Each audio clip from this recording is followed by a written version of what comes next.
Okay, we're looking at a drag racer's race, and again trying to draw accurate graphs. I'm going to put the position graph here, and the velocity graph here. Velocity graph is easiest to draw, and it will tell us about the others, so I'm going to start with that. Acceleration here.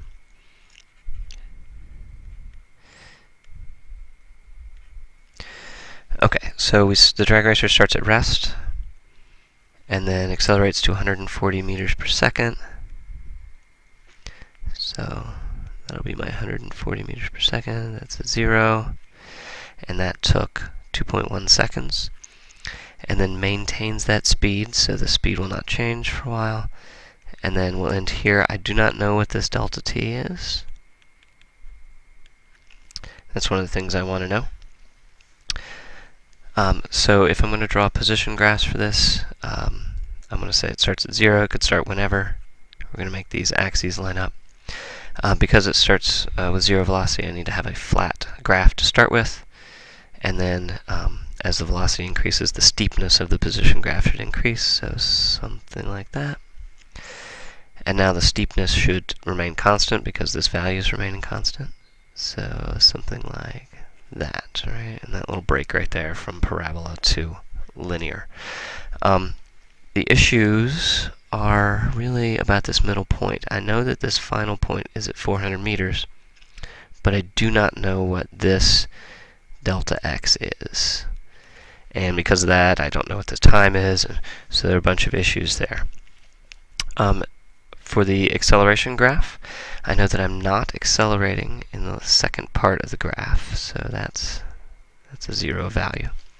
The acceleration in the first part of the graph is positive, because the slope of this is positive, and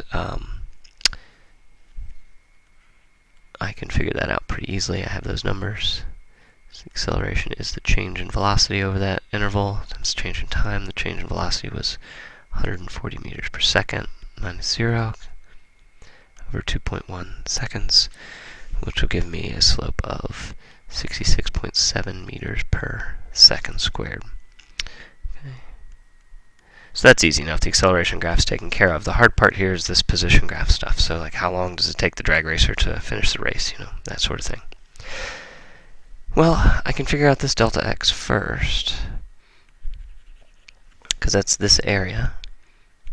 So the delta x in the first interval is the area of that triangle, which is 1/2 times it's 140 meters per second tall, and it's 2.1 seconds wide, which will give me 147 meters.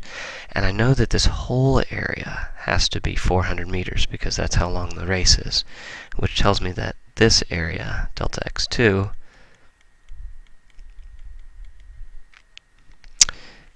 will be 253 meters.